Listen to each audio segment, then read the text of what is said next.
have to come over to the houses every day. Yeah, and on the topic of that Play TCG program, we're actually talking with the guy who makes that. His name is Brian, and he's really open to like suggestions and changing it. Cause I know it can be a little bit clunky at times, and there's not as many features as you want, but that's definitely going to improve because he's willing to work with us and just make it better for everybody. Yeah, that's something we forgot to mention, but absolutely, that dude's really cool for doing that for the community. That sounds cool. I mean, like, just the fact that he made it anyway, a free program that you don't have to download, that's sick. Yeah, it's nice you can just play it on your browser. Yep. Yeah, that's really cool. I mean, like, that's great of him to do that, and the fact that he's willing to open for ideas, that's even better. Like, that's a really healthy Pokemon community. We need more people like that. Absolutely. Yep. Mm-hmm. Absolutely. So you should all go to playtcg.me and bebesearch.com. That's the guy who runs it. And support him because he's doing a lot of good for all of us. Exactly. Alright, so are we moving on to another question? Sure. Alright, from Rahim Ahmedi again. How much do you guys test? Because when your lists are released or the top players' decks are there, this question's very confusing, sorry. How much do you guys test? I think this is what he's trying to say. Like after an event, because the lists get released.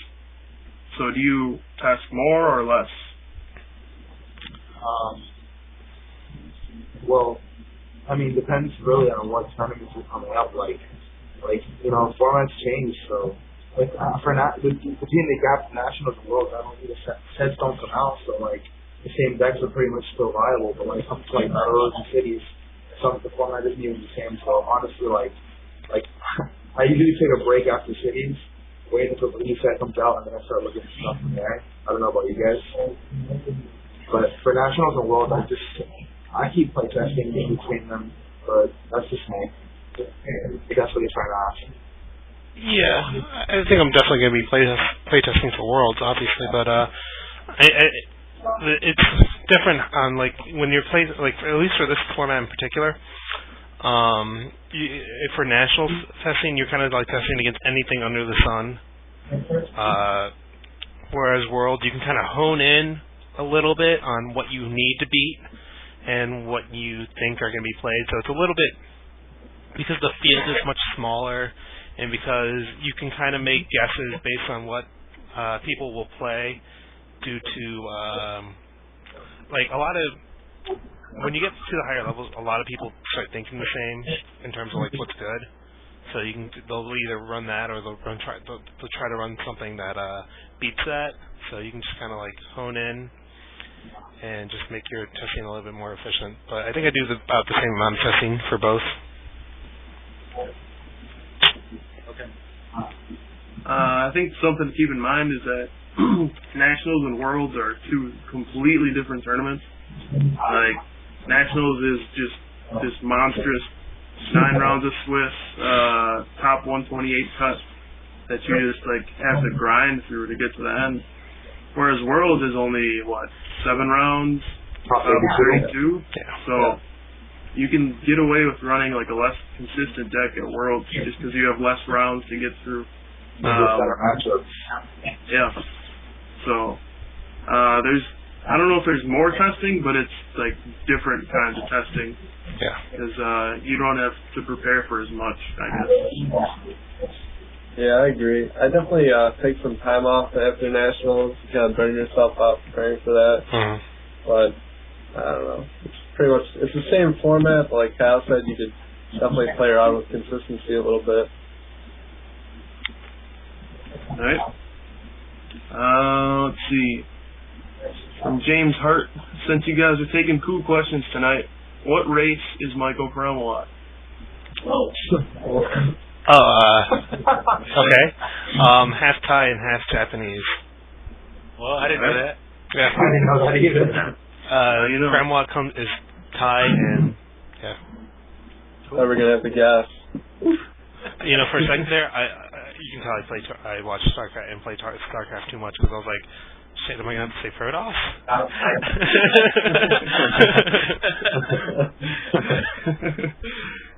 But yeah. Okay. All right, we got that one answered. From Anthony Caspinello. Oh my gosh. All right, it says, Justin and Kyle, first off, good job on your 1-2 finish. Kyle, you stated that you're happy about your finish and you don't have any sour grapes, but there are other people who say that they're very sour that Flips decided the national championship.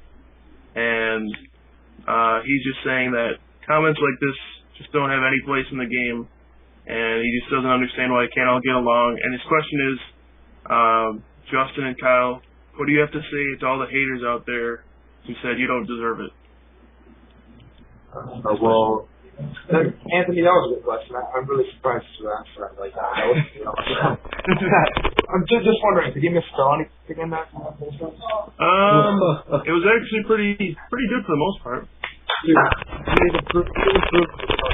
But I mean, anyway.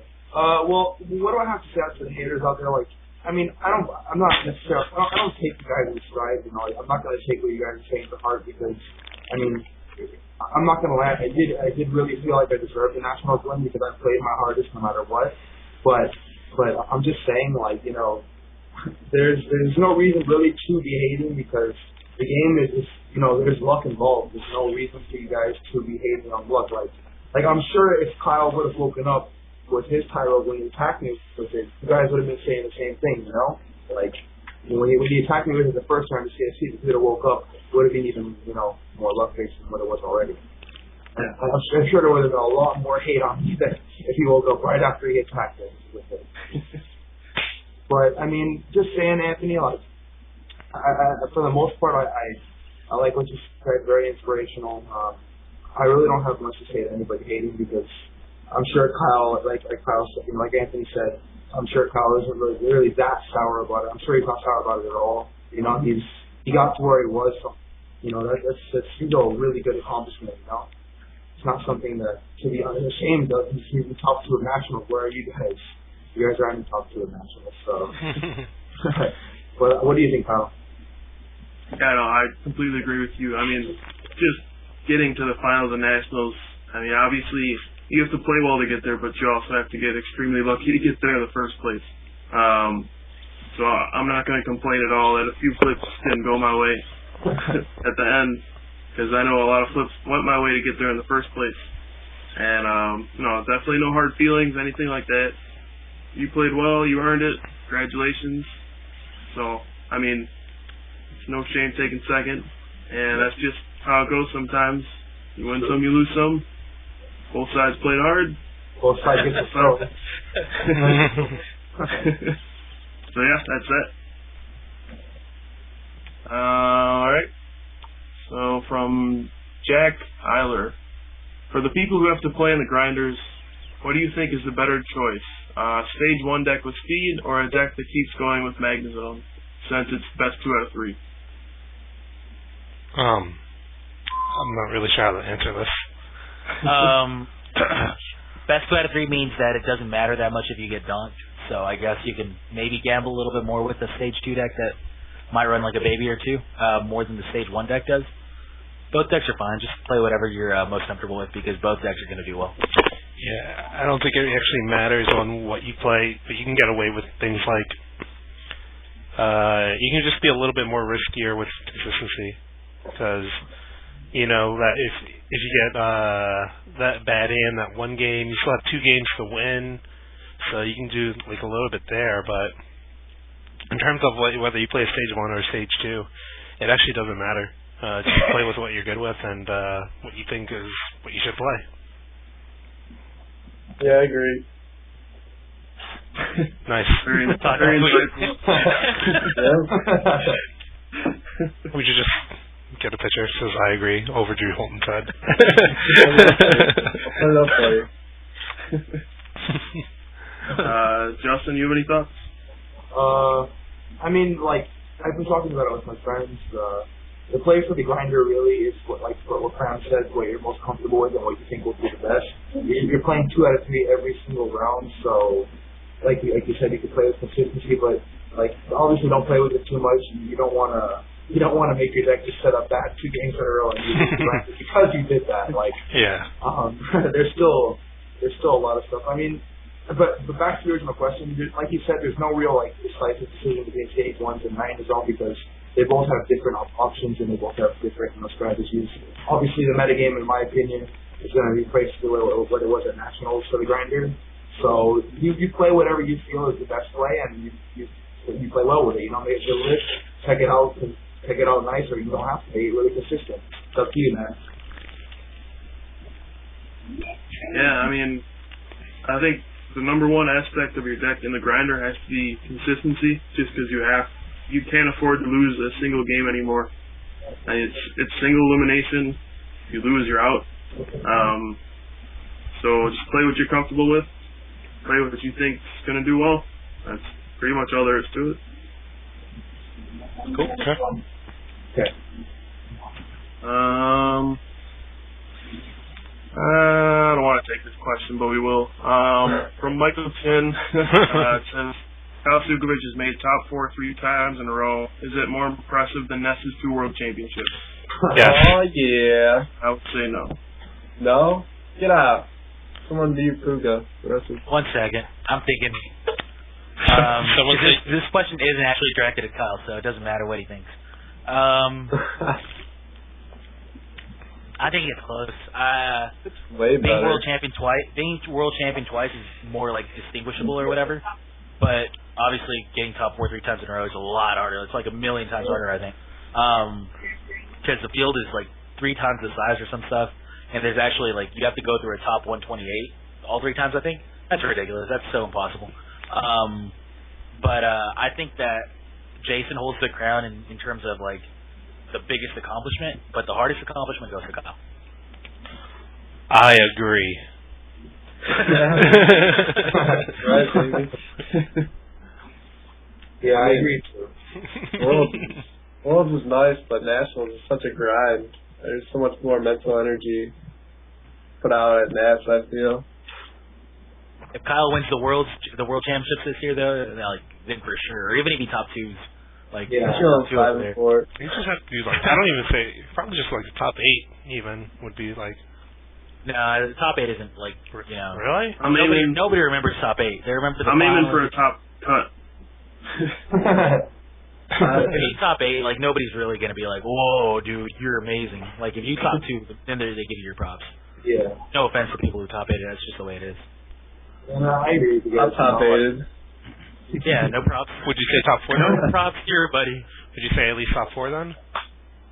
No, I think that he needs the top 2 in order for it to be like remarkable. Okay. No pressure. It's not that hard. I did it. No. In my opinion, like no matter what, they're both freaking ridiculous accomplishments.